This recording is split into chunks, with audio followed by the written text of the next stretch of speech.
En los archivos polvorientos del Asilo Estatal de Alabama para Enfermos Mentales, enterrado entre expedientes médicos que nadie había tocado en décadas, existe un registro que desafía toda comprensión.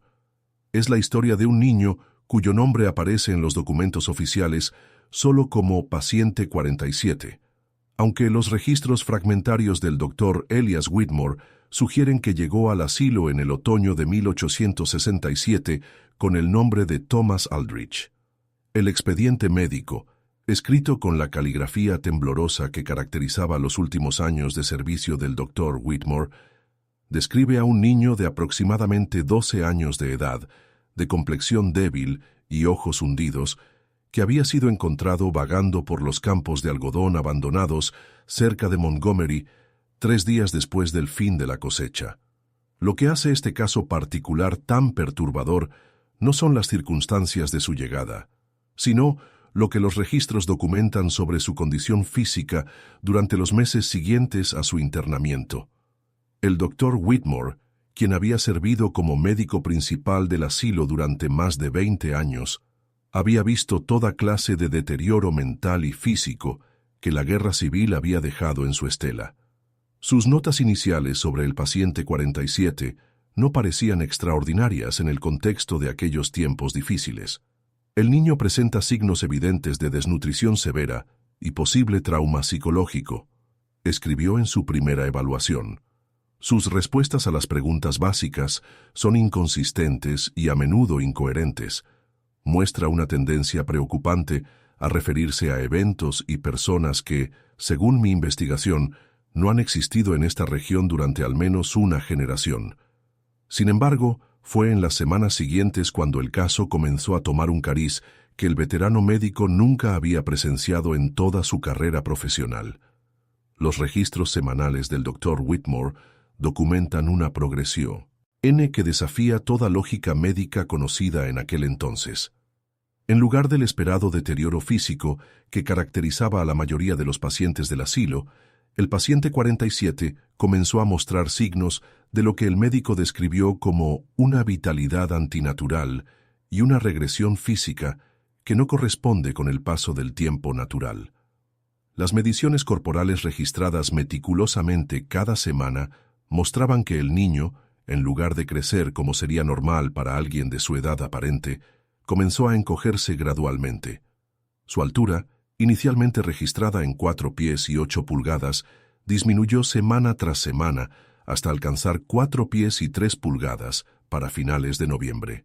Más inquietante aún era la observación del Dr. Whitmore sobre los cambios en las características faciales del paciente, que parecían volverse más suaves y juveniles con cada examen médico. Las notas del médico revelan una creciente preocupación y confusión ante lo que estaba presenciando. He consultado todos los textos médicos disponibles y he correspondido con colegas en Atlanta y Nueva Orleans, escribió en diciembre de 1867. Ninguno ha documentado jamás un caso similar de regresión física en un paciente de esta edad. El niño no solo parece estar encogiéndose físicamente, sino que su comportamiento y patrones de habla se vuelven cada día más infantiles. Sin embargo, cuando se le pregunta sobre eventos específicos del pasado reciente, demuestra un conocimiento detallado de acontecimientos que ocurrieron antes de que, según todos los indicios, hubiera nacido siquiera. Esta paradoja entre la regresión física aparente y la retención de memorias imposibles se convirtió en el aspecto más desconcertante del caso para el Dr. Whitmore y su equipo médico reducido.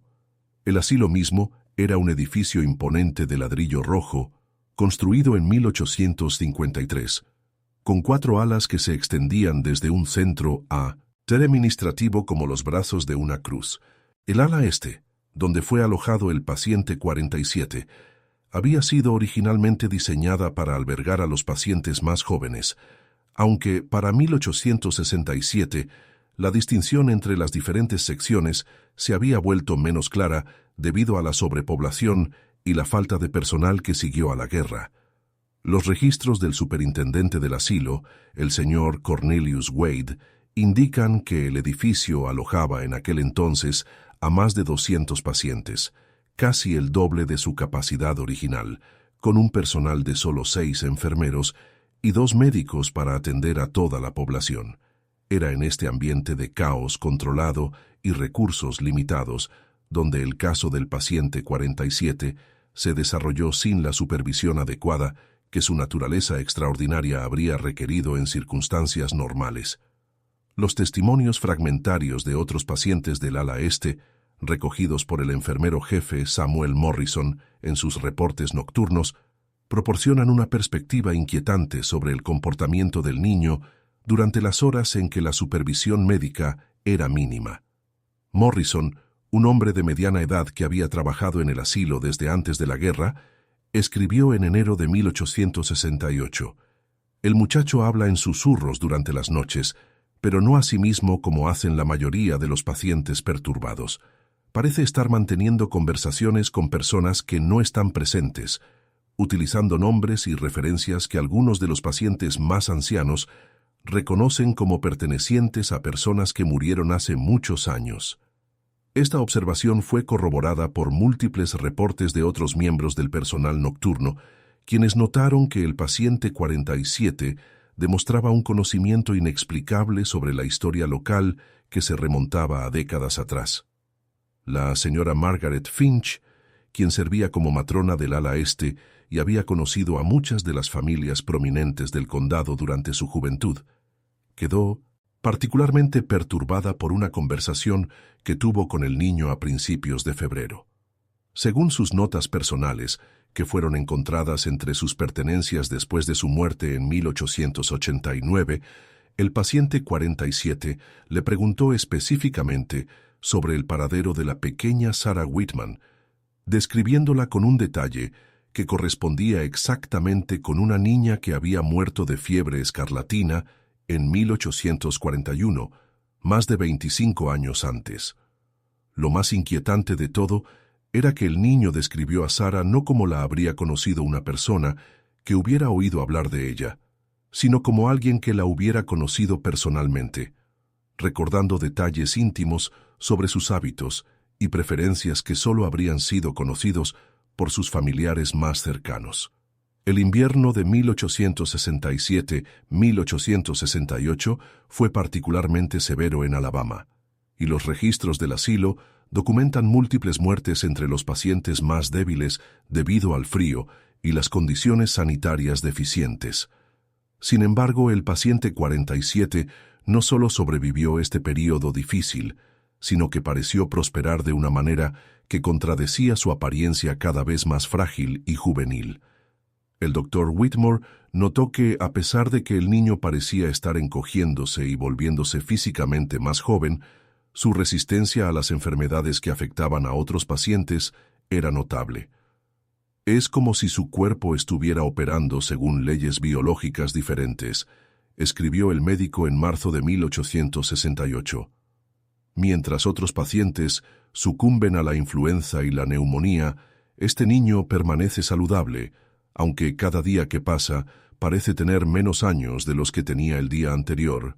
Los registros administrativos del señor Wade revelan que comenzó a recibir quejas de las familias locales sobre disturbios nocturnos provenientes del asilo durante este periodo.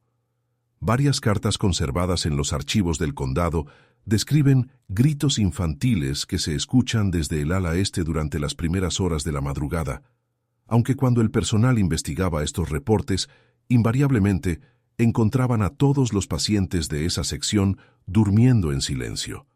El único paciente que consistentemente parecía estar despierto durante estas investigaciones nocturnas era el paciente 47, quien era encontrado sentado en su cama, mirando fijamente por la ventana con una expresión que el enfermero Morrison describió como demasiado sabia para su edad aparente y demasiado melancólica para cualquier niño normal. Para abril de 1868, las mediciones del Dr. Whitmore indicaban que el paciente 47 había disminuido en altura hasta aproximadamente 3 pies y 10 pulgadas, una reducción que el médico calculó como físicamente imposible para un ser humano normal sin alguna forma de deterioro óseo severo. Sin embargo, los exámenes físicos no revelaban evidencia alguna de enfermedad ósea, malnutrición extrema o cualquier otra condición médica conocida que pudiera explicar esta regresión física. Más desconcertante aún era que el niño no mostraba signos de dolor o malestar asociado con lo que debería haber sido un proceso físico traumático.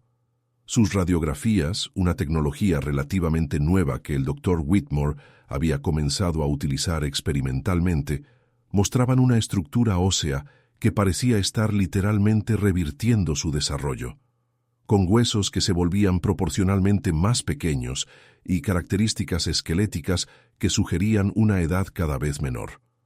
Los registros de la iglesia local, mantenidos por el reverendo Joshua Calhoun, proporcionan una perspectiva adicional sobre el impacto que el caso del paciente 47 tuvo en la comunidad circundante.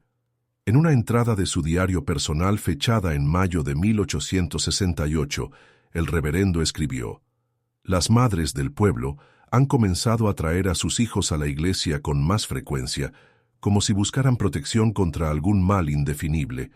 Cuando les pregunto sobre sus preocupaciones, mencionan susurros sobre un niño en el asilo que no es lo que parece ser y que conoce cosas que no debería conocer. He tratado de tranquilizar a mi congregación, pero debo admitir que yo mismo he sentido una inquietud inexplicable cuando paso cerca del edificio del asilo durante mis visitas pastorales». La influencia del caso se extendía más allá de los muros del asilo, creando una atmósfera de ansiedad en toda la comunidad rural. Los testimonios de otros pacientes del asilo, aunque a menudo descartados por el personal médico como producto de mentes perturbadas, proporcionan una perspectiva única sobre el comportamiento del paciente 47 durante los momentos en que no estaba bajo observación médica directa. Un paciente llamado Ezekiel Barnes, un veterano de guerra que había sido internado por lo que los registros describen como melancolía severa y delirios relacionados con experiencias de combate, mantuvo un diario clandestino durante su estadía en el asilo. En una entrada fechada en junio de 1868, Barnes escribió: «El niño pequeño no es un niño en absoluto, o al menos no es solo un niño. Por las noches, cuando los médicos se han ido, lo he visto caminar por los corredores con el paso de alguien que conoce estos pasillos desde hace décadas. Habla con las sombras en las esquinas como si fueran viejos amigos, y a veces juraría que las sombras le responden». El Dr. Whitmore comenzó a documentar lo que él describió como episodios de lucidez histórica, en los que el paciente 47 relataba eventos específicos del pasado del condado con una precisión que solo podría haber sido conocida por alguien que hubiera estado presente durante esos acontecimientos. En una sesión registrada en julio de 1868, el niño describió en detalle el incendio que había destruido la iglesia metodista original del pueblo en 1839, incluyendo información sobre las víctimas que nunca había sido documentada públicamente. Cuando el Dr. Whitmore verificó estos detalles con residentes ancianos del área, encontró que la descripción del niño era no solo precisa, sino que incluía detalles íntimos que solo habrían sido conocidos por las personas que estuvieron presentes durante la tragedia. Es como si el niño hubiera absorbido de alguna manera la memoria colectiva de esta comunidad, escribió el médico en sus notas privadas. Los registros médicos de agosto de 1868 indican que el paciente 47 había continuado su inexplicable regresión física, alcanzando una altura de aproximadamente 3 pies y 6 pulgadas, con características faciales que el Dr. Whitmore describió como correspondientes a las de un niño de no más de 7 u 8 años de edad. Sin embargo, paradójicamente, sus capacidades cognitivas parecían haberse expandido en lugar de disminuir. El niño demostró la capacidad de leer textos complejos en latín, una habilidad que, según los registros de admisión, no había poseído cuando llegó al asilo. Más inquietante aún era su aparente comprensión de conceptos médicos avanzados, a menudo corrigiendo o complementando las observaciones del Dr. Whitmore con información que el médico no recordaba haber compartido con él. Es como si el niño estuviera accediendo a conocimientos que no debería poseer, anotó el médico con creciente preocupación. La llegada de Loto no trajo consigo un desarrollo que alteraría definitivamente el curso del caso. En septiembre de 1868, exactamente un año después de la llegada inicial del paciente 47 al asilo, comenzaron a ocurrir lo que los registros describen como manifestaciones nocturnas inexplicables en el ala este. Los reportes del personal nocturno documentan la aparición de figuras humanas translúcidas en los corredores, siempre en las proximidades de la habitación del paciente 47. Estas apariciones, descritas consistentemente como personas de épocas pasadas, vestidas con ropas anticuadas, no mostraban signos de hostilidad, pero su presencia causaba una inquietud profunda entre el personal y otros pacientes. El enfermero Morrison escribió: «Las figuras parecen estar esperando algo o a alguien. Se congregan cerca de la habitación del niño como si estuvieran asistiendo a algún tipo de vigilia silenciosa». El doctor Whitmore, enfrentado con fenómenos que desafiaban toda explicación médica conocida, comenzó a corresponder secretamente con colegas en otras instituciones similares, buscando algún precedente o explicación para lo que estaba presenciando. Las respuestas que recibió, conservadas en un archivo personal que fue descubierto en 1923, revelaban que casos similares, aunque extremadamente raros, habían sido reportados en otros asilos y hospitales a lo largo del país durante las décadas posteriores a la Guerra Civil. Un médico en Massachusetts describió a un paciente que parecía envejecer hacia atrás mientras acumulaba memorias que no le pertenecían, mientras que otro, en Virginia, reportó un caso de regresión física acompañada de conocimiento histórico imposible. Sin embargo, todos estos casos habían terminado abruptamente, con los pacientes desapareciendo sin explicación de sus instituciones respectivas. Para octubre de 1868, el paciente 47 había alcanzado lo que el doctor Whitmore estimó como la apariencia física de un niño de aproximadamente 5 años de edad, a pesar de haber estado bajo cuidado médico continuo durante más de un año. Su comportamiento durante este periodo se volvió cada vez más inquietante, no por signos de agitación o violencia, sino por una calma sobrenatural que parecía irradiar desde su pequeña figura. Otros pacientes comenzaron a gravitar hacia él durante las horas de recreación, no como lo harían hacia un niño normal, sino con el respeto reverencial que se muestra hacia una figura de autoridad o sabiduría. Es como si reconocieran en él algo que el resto de nosotros no podemos ver, escribió la matrona Finch en sus notas personales. Los registros del superintendente Wade documentan un aumento significativo en las visitas de familiares de pacientes fallecidos durante este periodo, muchos de los cuales afirmaban haber sido llamados al asilo por sueños vívidos o presentimientos inexplicables. Estas visitas invariablemente culminaban con los familiares pidiendo permiso para ver al niño pequeño del ala este, aunque la mayoría no podía explicar por qué sentían esta necesidad urgente. Cuando se les permitía encontrarse brevemente con el paciente 47, estos visitantes a menudo salían del asilo en un estado de agitación emocional, algunos llorando, otros riendo de manera casi histérica, pero todos afirmando que el niño les había transmitido mensajes de sus seres queridos fallecidos con detalles que solo esas personas difuntas habrían conocido. El invierno de 1868-1869 marcó el comienzo de lo que los registros describen como el período final del caso del paciente 47. Para diciembre, el niño había alcanzado lo que parecía ser la apariencia física de un niño de aproximadamente 3 años de edad, pero su presencia en el asilo había comenzado a afectar, de maneras cada vez más profundas, tanto al personal como a otros pacientes. Los reportes nocturnos documentan que otros pacientes comenzaron a experimentar lo que el doctor Whitmore describió como episodios de memoria compartida, en los que múltiples pacientes relataban simultáneamente los mismos recuerdos detallados de eventos históricos que ninguno de ellos había vivido personalmente. Estos episodios ocurrían invariablemente después de periodos de contacto con el paciente 47, como si su presencia actuara como un catalizador para algún tipo de fenómeno de conciencia colectiva. Los archivos parroquiales del reverendo Calhoun revelan que durante este periodo recibió múltiples confesiones de residentes locales que afirmaban haber tenido encuentros con los espíritus de los muertos en sus hogares y propiedades. Estas apariciones, según los testimonios, no eran threatening sino melancólicas, como si los espíritus estuvieran siendo convocados o atraídos hacia el área por alguna fuerza inexplicable centrada en el asilo. Es como si la presencia del niño hubiera adelgazado de alguna manera la barrera entre el mundo de los vivos y el de los muertos. Escribió el reverendo en una carta privada a su hermano en Mobile. La gente viene a mí buscando explicaciones que no puedo proporcionar, consuelo para miedos que no puedo comprender completamente. En enero de 1869, los registros médicos del Dr. Whitmore documentan lo que sería su última evaluación formal del paciente 47.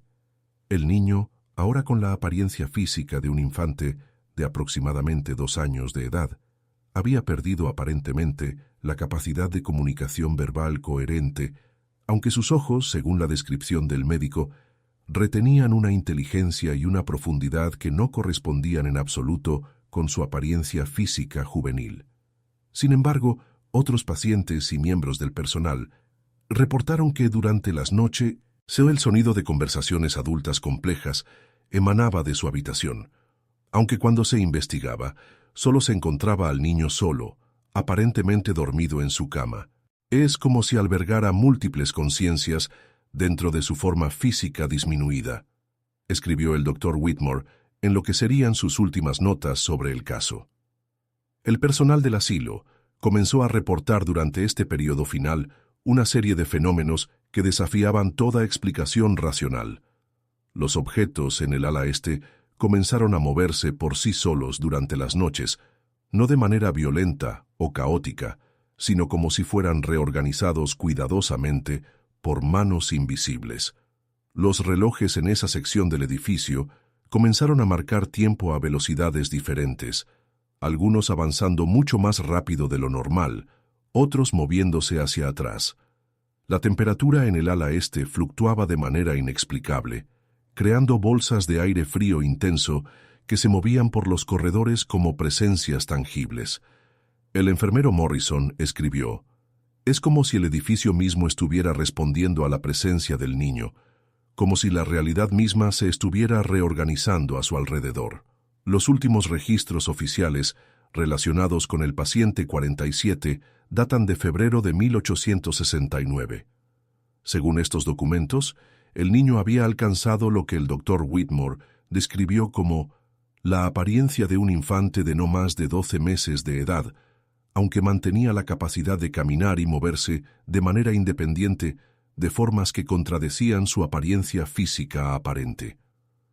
Fue durante la noche del 23 de febrero de 1869 que ocurrió lo que los registros describen simplemente como el evento final. El enfermero nocturno de turno, un hombre llamado William Custer, que había trabajado en el asilo durante menos de 3 meses, reportó haber escuchado lo que describió como el sonido de muchas voces susurrando al unísono, proveniente del ala este, alrededor de la medianoche. Cuando Custer investigó, encontró el ala este completamente vacía de pacientes, con todas las camas desocupadas y las puertas de las habitaciones abiertas de par en par.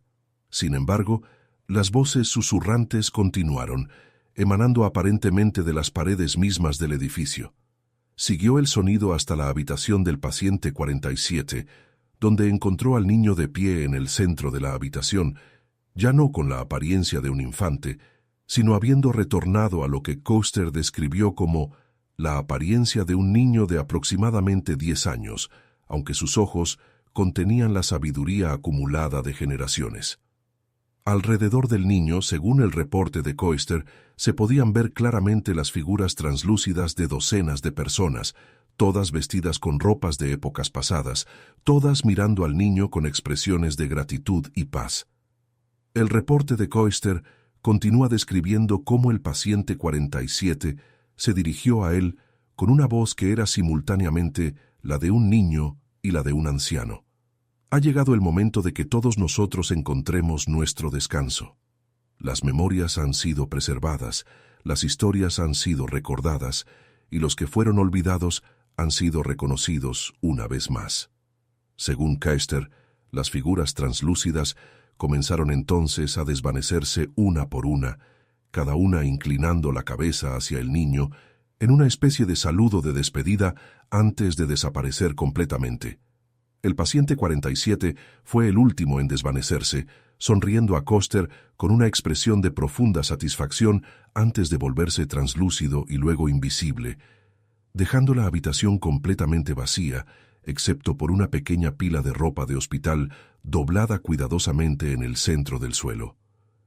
Cuando llegó el Dr. Whitmore a la mañana siguiente, encontró el ala este completamente desierta, con todos los pacientes que habían estado alojados allí, habiendo desaparecido sin dejar rastro durante la noche. Una investigación exhaustiva de los terrenos del asilo y las áreas circundantes no reveló evidencia alguna del paradero de los pacientes desaparecidos. Los registros oficiales indican que se contactó a las autoridades locales y estatales, pero ninguna búsqueda logró ubicar a alguno de los individuos desaparecidos. Más inquietante aún, cuando se contactó a las familias de estos pacientes, muchas afirmaron no tener conocimiento de haber tenido familiares internados en el asilo, como si los recuerdos de estas personas hubieran sido borrados de la memoria colectiva de la comunidad. El Dr. Whitmore continuó trabajando en el asilo durante varios años más, pero sus registros posteriores muestran un cambio marcado en su perspectiva sobre la medicina y la naturaleza de la realidad. En una carta personal a su hermano, fechada en 1871, escribió: «He llegado a creer que hay aspectos de la experiencia humana que van más allá de lo que nuestra ciencia actual puede comprender o explicar. El caso del paciente 47 me ha enseñado que la memoria y la identidad no están necesariamente limitadas a los confines de un solo cuerpo o una sola vida. Tal vez lo que presencié fue una forma de preservación histórica que opera según leyes que aún no hemos descubierto». El médico se retiró en 1874 y murió en 1878, llevándose consigo cualquier explicación adicional que pudiera haber desarrollado sobre los eventos que había presenciado. Los registros del condado indican que el asilo continuó operando hasta 1891, cuando fue cerrado oficialmente debido a cambios en las políticas estatales de salud mental y la construcción de una nueva instalación más moderna en Birmingham. El edificio permaneció vacío durante varias décadas y los residentes locales reportaron ocasionalmente avistamientos de luces extrañas y sonidos inexplicables provenientes del edificio abandonado, particularmente del área que había sido el ala este. En 1923, el edificio fue parcialmente demolido para dar paso a una nueva escuela primaria, pero los trabajadores de construcción se negaron a trabajar en la sección donde había estado ubicada el ala este después de reportar una serie de accidentes inexplicables y la sensación constante de ser observados por presencias invisibles. Durante la demolición, los trabajadores descubrieron un cache oculto de documentos y objetos personales que habían pertenecido al Dr. Whitmore, incluyendo un diario personal que nunca había sido mencionado en los registros oficiales. En este diario, fechado entre 1869 y su muerte, el médico documentó su investigación continua sobre casos similares al del paciente 47, correspondencia con otros médicos que habían presenciado fenómenos comparables y teorías sobre lo que él llegó a llamar memoria colectiva transitoria y regresión temporal psicosomática. Sus últimas entradas sugieren que había llegado a creer que ciertos individuos podían servir como receptáculos para la conciencia histórica no resuelta, absorbiendo y preservando las memorias de aquellos que habían muerto sin que sus historias fueran completamente contadas o recordadas. Las teorías del Dr. Whitmore, aunque nunca publicadas durante su vida, proporcionan un marco para comprender el caso del paciente 47 no como una anomalía médica inexplicable, sino como un fenómeno que operaba en la intersección entre la psicología individual y la memoria colectiva de la comunidad. Según sus notas, El niño había servido como una especie de archivo viviente para las experiencias y recuerdos de generaciones de residentes del área que habían muerto sin que sus historias fueran completamente documentadas o recordadas. Su regresión física había sido el precio de albergar esta cantidad extraordinaria de conciencia histórica, mientras que su eventual desaparición había marcado la completación de algún proceso de preservación y resolución que la comunidad había necesitado inconscientemente. Los archivos de la iglesia local revelan que después de 1869 hubo un cambio notable en la dinámica de la comunidad rural. Los conflictos familiares de larga duración que habían persistido durante generaciones se resolvieron misteriosamente. Las disputas sobre propiedades que habían estado en litigio durante décadas encontraron resoluciones súbitas y amistosas, y hubo un aumento significativo en la actividad genealógica, cuando las familias comenzaron a mostrar un interés renovado en preservar y documentar sus historias familiares. Era como si la desaparición del paciente 47 hubiera liberado de alguna manera una energía que había estado acumulándose en la comunidad durante décadas, permitiendo que viejas heridas sanaran y que historias no contadas finalmente encontraran sus voces. El reverendo Calhoun, quien continuó sirviendo a la comunidad hasta su muerte en 1884, documentó en sus sermones y escritos personales una transformación gradual pero profunda en la espiritualidad de su congregación durante los años que siguieron a los eventos del asilo. Las personas comenzaron a reportar sueños vívidos sobre familiares fallecidos que les proporcionaban información específica sobre eventos históricos familiares que habían sido olvidados o perdidos. Estos sueños a menudo llevaban a descubrimientos de documentos familiares ocultos, la resolución de misterios familiares de larga data y una comprensión más profunda de las conexiones entre las generaciones pasadas y presentes de la comunidad. En 1887, un historiador local llamado profesor James Hartwell comenzó a recopilar testimonios orales de los residentes más ancianos del área como parte de un proyecto para documentar la historia del condado. Sus notas, conservadas en los archivos de la Universidad de Alabama, revelan un patrón interesante. Muchos de los residentes entrevistados poseían conocimientos detallados sobre eventos históricos locales que se remontaban mucho más atrás de lo que sus edades personales habrían permitido. Cuando se les preguntaba sobre la fuente de estos conocimientos, invariablemente mencionaban sueños, visiones o memorias que no se sentían como propias, que habían comenzado a experimentar a finales de la década de 1860.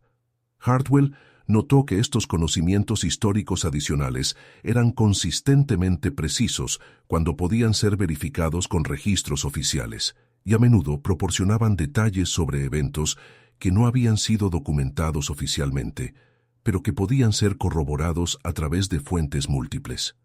Los registros de defunción del condado para el periodo entre 1870 y 1890 muestran un patrón inusual, una disminución significativa en las muertes reportadas como resultado de melancolía, trastornos nerviosos y otras condiciones que en términos modernos podrían clasificarse como relacionadas con la salud mental. Los médicos locales de la época notaron una mejora general en lo que describían como el bienestar espiritual de la comunidad, aunque no podían identificar ningún factor específico que explicara este cambio positivo. Un médico, Dr. Robert Morrison, hijo del enfermero Samuel Morrison que había trabajado en el asilo, escribió en 1885: «Es como si una carga que la comunidad había estado llevando durante generaciones hubiera sido finalmente levantada. Las personas parecen más en paz con sus historias familiares y más conectadas con su herencia cultural». El edificio de la escuela, que eventualmente fue construido en el sitio del asilo, se convirtió en un lugar conocido por fomentar un amor inusual por la historia local entre sus estudiantes. Generaciones de niños que asistieron a esa escuela desarrollaron intereses espontáneos en la genealogía, la preservación histórica y el registro de testimonios orales. Los maestros reportaban consistentemente que los estudiantes parecían poseer una comprensión intuitiva de los eventos históricos locales que iba más allá de lo que se enseñaba en el currículo oficial. Esta tradición continuó hasta mediados del siglo XX, cuando la escuela fue cerrada como parte de la consolidación del distrito escolar y los estudiantes fueron transferidos a una instalación más moderna en el centro del condado. Los archivos familiares de la familia Aldrich, descubiertos en 1934 durante la renovación de una casa abandonada cerca de Montgomery, arrojan una luz adicional e inquietante sobre el origen del paciente 47. Entre los documentos encontrados había un certificado de nacimiento para un niño llamado Thomas Aldrich, nacido el 15 de marzo de 1855, así como un certificado de defunción fechado el 20 de septiembre de 1867, apenas 3 días antes de que el paciente 47 apareciera en los campos de algodón. Según estos documentos, Thomas Aldrich había muerto a los 12 años de edad debido a complicaciones de la fiebre tifoidea y había sido enterrado en el cementerio familiar de la propiedad Aldrich. Sin embargo, cuando los historiadores locales investigaron el sitio del cementerio en 1935, encontraron la tumba de Thomas Aldrich vacía, sin señales de que hubiera sido perturbada por saqueadores de tumbas o por causas naturales. Los registros de la propiedad Aldrich, una plantación que había operado desde principios del siglo XIX hasta su abandono después de la Guerra Civil, revelan una historia familiar marcada por tragedias múltiples y muerte prematura. 3 generaciones de la familia Aldrich habían perdido hijos a edades tempranas debido a enfermedades, accidentes y la guerra, y los testimonios de vecinos de la época sugieren que la familia había desarrollado una obsesión profunda con la preservación de la memoria de sus muertos.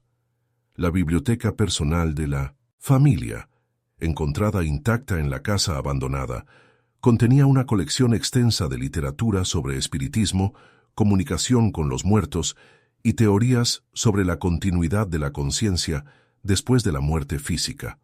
Entre los documentos familiares más perturbadores estaba un diario mantenido por Eliza Aldrich, la madre de Thomas, que documentaba sus intentos de comunicarse con sus hijos fallecidos a través de sesiones espiritistas y rituales que había adaptado de diversas fuentes esotéricas. Sus entradas finales, fechadas en los días inmediatamente posteriores a la muerte de Thomas, describen lo que ella interpretó como señales de que su hijo estaba tratando de regresar a ella desde más allá de la muerte. Thomas no puede descansar, escribió el 25 de septiembre de 1867. Siento su presencia en la casa, más fuerte cada noche. Es como si estuviera tratando de regresar, de completar algo que dejó sin terminar. He comenzado los rituales que encontré en el libro del abuelo Josiah. Si hay una manera de traer de vuelta a mi hijo, la encontraré. El libro del abuelo Josiah, mencionado en el diario de Eliza Aldrich, resultó ser un grimorio manuscrito que contenía lo que parecían ser instrucciones detalladas para rituales diseñados para anclar las almas de los muertos a la tierra de los vivos. El libro, escrito en una mezcla de inglés, latín y símbolos que los expertos modernos no han podido identificar completamente, había sido compilado por Josiah Aldrich, el patriarca de la familia, durante las primeras décadas del siglo XIX. Según las notas marginales de Josiah, los rituales habían sido adaptados de prácticas que había aprendido de los sabios de las tierras africanas, durante sus años como comerciante de esclavos, combinadas con elementos extraídos de textos europeos sobre necromancia y alquimia. Las entradas finales del diario de Eliza Aldrich sugieren que había logrado establecer alguna forma de contacto con la conciencia de su hijo fallecido, pero que este contacto había tenido consecuencias que no había anticipado. Thomas ha regresado, pero no como esperaba, escribió el 2 de octubre de 1867. No es solo Thomas quien ha venido, ha traído consigo a otros, muchos otros. Los niños que murieron en esta tierra durante generaciones parecen haber encontrado en él un conducto de regreso al mundo de los vivos. Durante las noches la casa se llena de voces susurrantes, de risas infantiles, de llantos que provienen de habitaciones vacías. Thomas está aquí, pero también está llevando las memorias y experiencias de todos los otros que han muerto jóvenes en esta región. Los registros del condado indican que Eliza Aldrich desapareció de su propiedad alrededor del 10 de octubre de 1867, aproximadamente 2 semanas antes de que el paciente 47 apareciera en los campos cercanos. Su cuerpo nunca fue encontrado, y la propiedad Aldrich fue eventualmente reclamada por el Estado debido a impuestos no pagados. Los vecinos de la época reportaron haber visto luces extrañas emanando de la casa abandonada durante las noches que siguieron a la desaparición de Eliza, así como el sonido de múltiples voces cantando canciones de cuna en armonía. Estos fenómenos continuaron esporádicamente durante varios años antes de cesar completamente alrededor de 1870, aproximadamente un año después de la desaparición del paciente 47 del asilo. Los documentos encontrados en la propiedad Aldrich también incluían correspondencia entre Eliza y varios practicantes de artes ocultas en otras partes del país, revelando que no era la única madre enlutada que había recurrido a métodos sobrenaturales para tratar de reconectarse con hijos fallecidos durante las décadas posteriores a la Guerra Civil. Las cartas sugieren la existencia de una red informal de personas que intercambiaban información sobre rituales, experiencias con comunicación espiritual y relatos de fenómenos inexplicables relacionados con la muerte prematura de niños. Un corresponsal en Luisiana describía un caso similar al del paciente 47, involucrando a una niña que había aparecido misteriosamente después de la muerte documentada, envejeciendo hacia atrás mientras demostraba conocimientos que no correspondían con su edad aparente. El análisis moderno de los documentos Aldrich, por parte de historiadores y antropólogos, ha revelado que los rituales descritos en el Grimorio de Josiah combinaban elementos de tradiciones espirituales africanas con prácticas europeas medievales, de maneras que eran inusuales para la época. Los expertos sugieren que Josiah Aldrich había desarrollado un sistema sincrético de creencias que reflejaba las complejas dinámicas culturales del sur antebellum, donde las tradiciones espirituales africanas se mezclaban con elementos del cristianismo europeo y prácticas ocultas más antiguas. Sin embargo, lo que hace que los documentos Aldrich sean particularmente perturbadores es la precisión con la que los rituales descritos parecen corresponder con los fenómenos reportados en el caso del paciente 47. Los registros hospitalarios de la región para el periodo entre 1860 y 1880 revelan un patrón de casos similares, aunque ninguno tan extremo o bien documentado como el del paciente 47. Al menos 12 niños fueron admitidos en diversos hospitales y asilos a lo largo de Alabama, Georgia y Mississippi durante este periodo con síntomas que incluían regresión física inexplicable, conocimiento de eventos históricos imposible para su edad y comportamientos que sugieren la presencia de múltiples personalidades de diferentes épocas.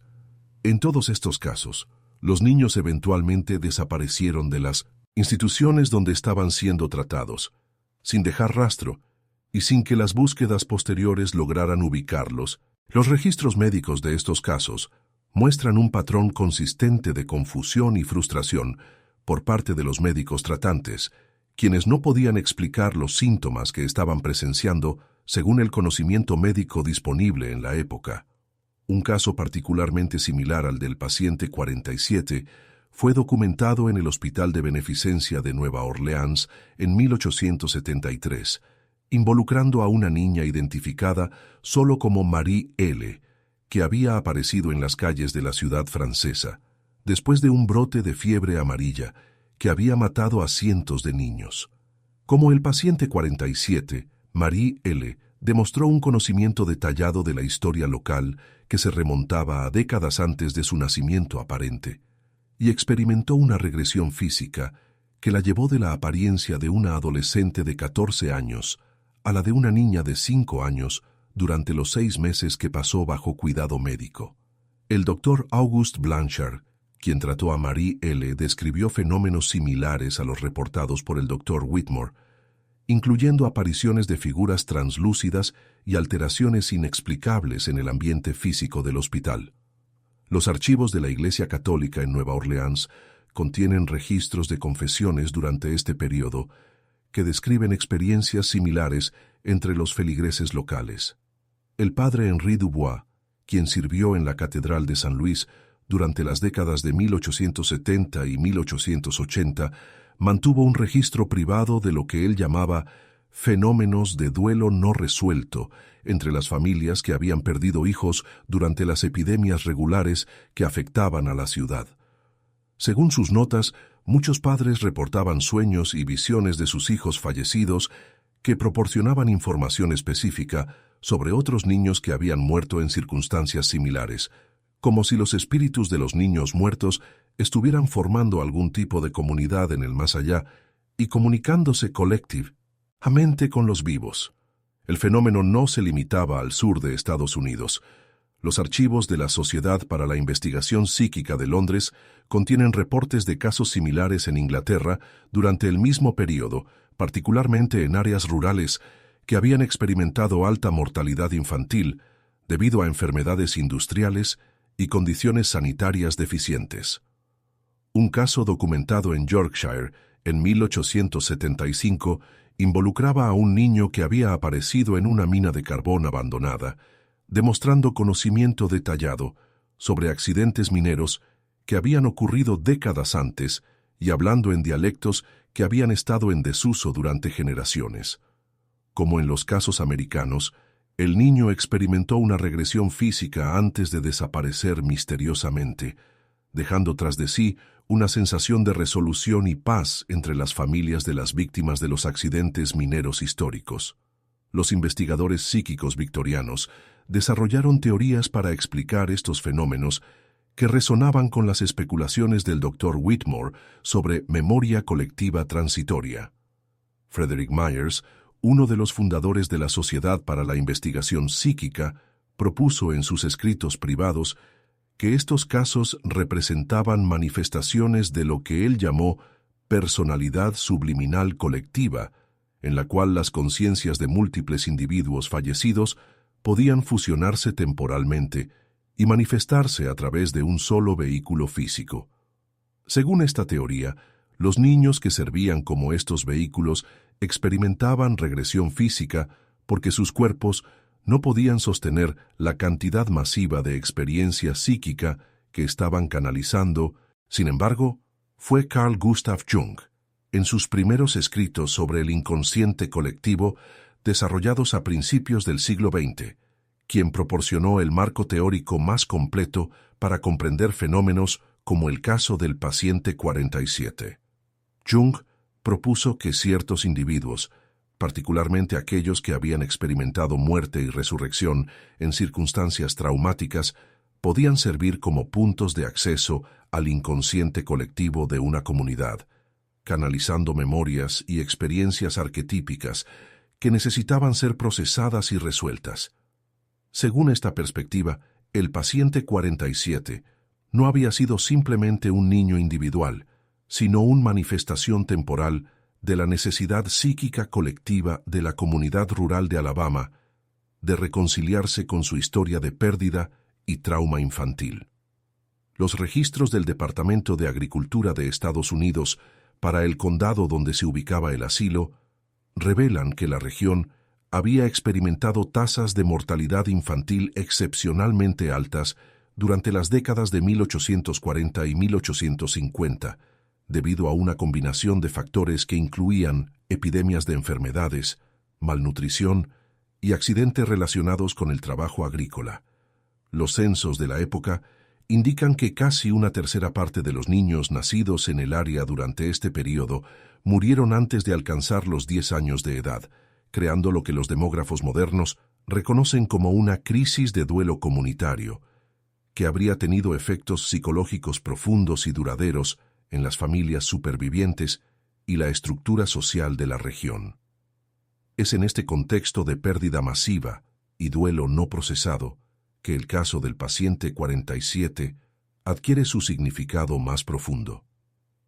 Lejos de ser simplemente una anomalía médica inexplicable, el niño parece haber funcionado como un mecanismo de curación comunitaria, proporcionando un medio a través del cual las memorias de los niños fallecidos pudieran ser honradas, sus historias preservadas y el duelo de sus familias finalmente procesado y resuelto.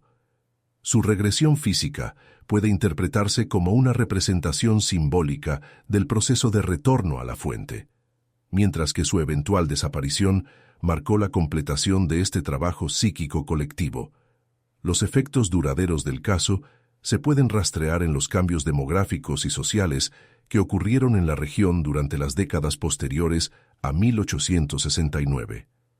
Los registros del condado muestran una disminución significativa en las tasas de abandono infantil, un aumento en los matrimonios y nacimientos y una mejora general en los indicadores de salud comunitaria. Más significativo aún fue el desarrollo de tradiciones locales de preservación histórica y conmemoración que no habían existido previamente en la región. Las familias comenzaron a mantener registros genealógicos más detallados. Se establecieron cementerios comunitarios con monumentos apropiados para los niños fallecidos y se desarrollaron rituales anuales de conmemoración que honraban la memoria de todos los niños que habían muerto en la región durante las décadas anteriores. El legado del paciente 47 se extendió incluso más allá de estas manifestaciones obvias de curación comunitaria. Los descendientes de las familias que habían vivido en el área durante la época del asilo reportaron durante generaciones posteriores una conexión inusualmente fuerte con su herencia familiar y una capacidad notable para recordar y transmitir historias familiares que se remontaban a múltiples generaciones. Esta tradición oral enriquecida permitió que la historia de la región se preservara con un nivel de detalle y precisión que era inusual para las comunidades rurales del período, creando un archivo cultural viviente que continuó transmitiéndose de generación en generación hasta bien entrado el siglo XX. Los investigadores modernos que han estudiado el caso del paciente 47 han notado paralelos con fenómenos reportados en otras culturas y períodos históricos. Los antropólogos han identificado tradiciones similares en sociedades africanas, donde ciertos individuos son reconocidos como portadores de memorias ancestrales, que pueden canalizar las experiencias de los muertos para proporcionar orientación y curación a los vivos. Los psicólogos junguianos han señalado similitudes con casos documentados de personalidades múltiples ancestrales en culturas indígenas americanas, donde individuos específicos sirven como repositorios vivientes para la sabiduría y experiencias de generaciones anteriores. Sin embargo, lo que hace que el caso del paciente 47 sea único es el grado en que fue documentado por observadores médicos entrenados que operaban dentro del paradigma científico occidental de la época. A diferencia de fenómenos similares que han sido preservados principalmente a través de tradiciones orales o registros religiosos, el caso del asilo de Alabama fue meticulosamente documentado por profesionales médicos que estaban genuinamente comprometidos con encontrar explicaciones racionales para lo que estaban presenciando.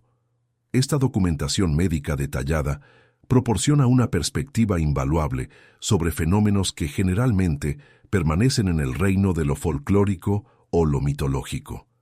Los archivos del asilo, redescubiertos y catalogados completamente solo en la década de 1970, continúan generando interés entre historiadores, psicólogos e investigadores paranormales.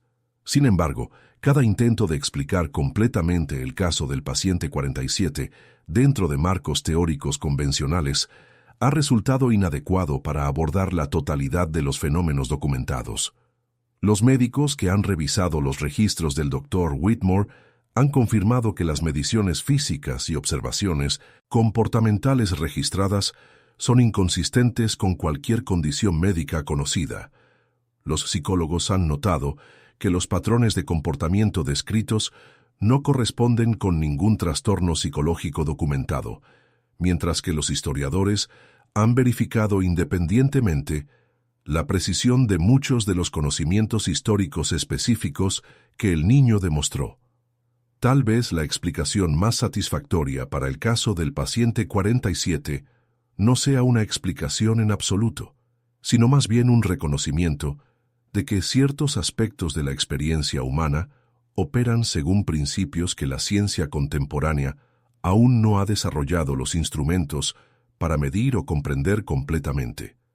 El caso sugiere la posibilidad de que la conciencia, la memoria y la identidad personal sean fenómenos más fluidos e interconectados de lo que generalmente se asume, capaces bajo ciertas circunstancias de trascender los límites aparentes del cuerpo individual y la experiencia personal. En los años finales de su vida, el Dr. Whitmore desarrolló lo que él llamó su teoría del tiempo psicológico, propuesta en un manuscrito nunca publicado que fue encontrado entre sus efectos personales después de su muerte. Según esta teoría, ciertos eventos traumáticos crean pliegues en el tiempo psicológico que permiten que las experiencias de diferentes períodos se superpongan y se mezclen. El paciente 47, según Whitmore, había quedado atrapado en uno de estos pliegues temporales, experimentando simultáneamente múltiples periodos de tiempo y múltiples identidades, hasta que el proceso natural de resolución le permitió finalmente desenredarse y encontrar su lugar apropiado en el continuum temporal.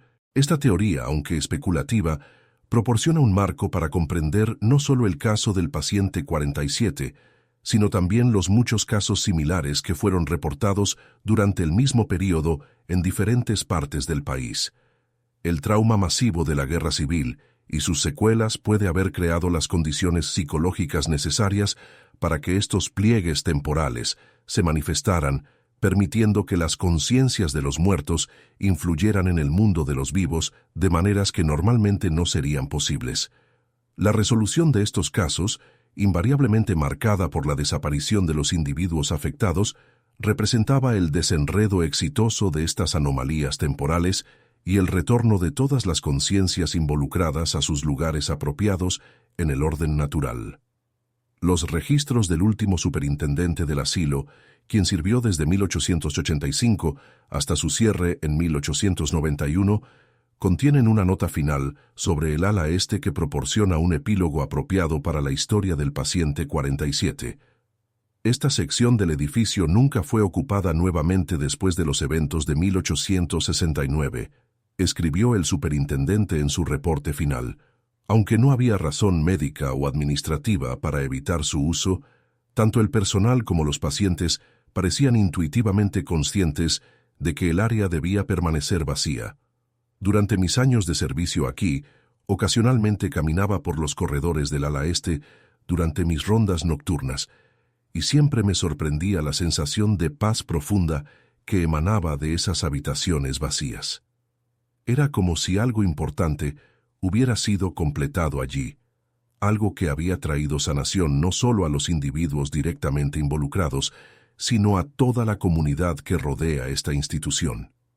El edificio del asilo fue finalmente demolido completamente en 1958, cuando la expansión urbana alcanzó el área y el terreno fue necesario para desarrollo residencial.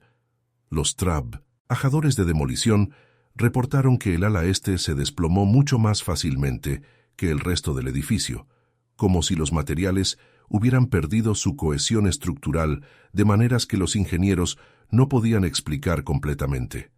Sin embargo, antes de la demolición final, varios residentes locales pidieron permiso para caminar por las ruinas una última vez, y muchos reportaron experiencias de profunda calma emocional y sensaciones de completitud mientras se encontraban en el área donde había estado ubicada el ala este. Hoy en día, el sitio del antiguo asilo está ocupado por un desarrollo residencial suburbano, y pocas de las familias que viven allí conocen la historia de lo que una vez se alzó en esa tierra. Sin embargo, los registros de la Asociación de Propietarios del área indican una tasa inusualmente baja de disputas vecinales, una fuerte tradición de actividades comunitarias centradas en los niños, y un interés notable entre los residentes en la genealogía y la preservación histórica local. Los niños que crecen en el área son conocidos por desarrollar intereses espontáneos en la historia local y a menudo demuestran una comprensión intuitiva de eventos históricos que va más allá de lo que se enseña en las escuelas locales. Los archivos del condado todavía conservan todos los registros relacionados con el caso del paciente 47, almacenados en cajas polvorientas en el sótano del edificio administrativo. Ocasionalmente, investigadores académicos o escritores interesados en historia médica inusual solicitan acceso a estos documentos, pero la mayoría encuentra que los registros plantean más preguntas de las que responden. Los documentos permanecen como testimonio de un período en la historia americana cuando los límites entre la vida y la muerte, el pasado y el presente, lo individual y lo colectivo, parecían ser más permeables de lo que la ciencia moderna generalmente reconoce. Tal vez la lección más importante del caso del paciente 47 no sea la búsqueda de una explicación definitiva para los fenómenos que fueron documentados, sino más bien el reconocimiento de que la experiencia humana contiene dimensiones que trascienden nuestra comprensión actual.